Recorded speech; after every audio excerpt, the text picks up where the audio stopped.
Yesterday, December 7th, 1941, a date which will live in infamy. So I was a bellhop on Pearl Harbor, and I remember I was sitting in an employee's dining room when that big announcement came. So I went down to a base that was halfway between Chicago and Milwaukee, and I enlisted there.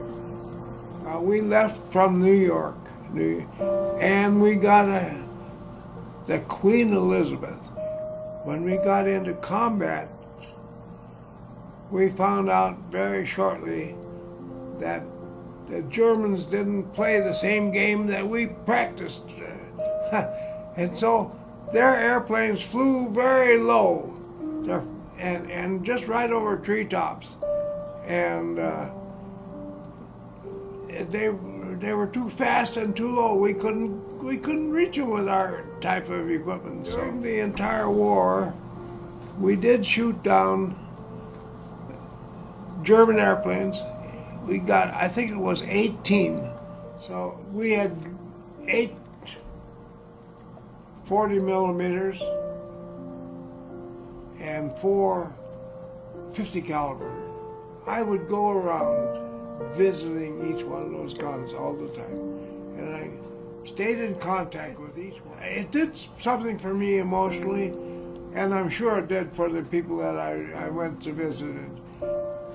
I was in combat 195 days, just for a record. I'm one of these lucky guys. I never got a scratch, but I had people right next to me get killed, you know. I resigned myself to the fact that I might get killed. And I was kind of, I tried to do everything I did in a safe way so that I didn't expose myself to the enemy and all that kind of stuff.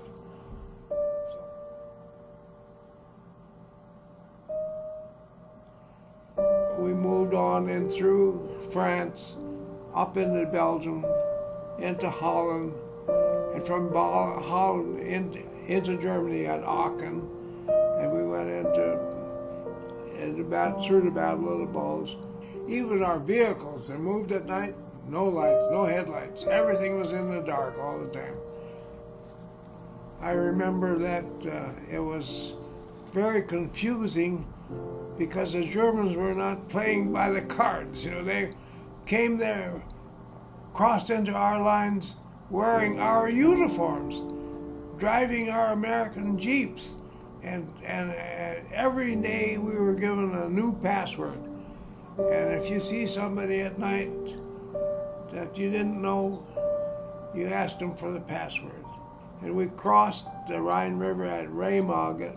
That was the first crossing across into Germany there. And we were, being anti-aircraft, we were the first people to get across there so that we could protect our troops coming across that bridge, that the Germans didn't get shot down. When we crossed that bridge and we were the first people across the bridge, and we were really in enemy territory all around us. And I remember at night, there were tanks moving around at night. Of course, nobody had headlights. And I remember I dug a hole, and I slept in a hole because I figured if a tank came driving over me, I could survive that then. From there we went east, and the biggest thing that I can mention about going east, we finally ended up, we discovered this camp Nordhausen, and they took people that they captured in the war, and all kinds of people that were still healthy enough. They'd bring them there to the Nordhausen, and they would put them in a mine and work them until they died. And it is the most staggering thing I ever saw in my life. And to this day, I still remember those kinds of feelings. And it still kind of bothers me. And then the war ended on May 8th. It's a day I won't forget. The only thing that I noticed that was different, the trucks started driving with their headlights on.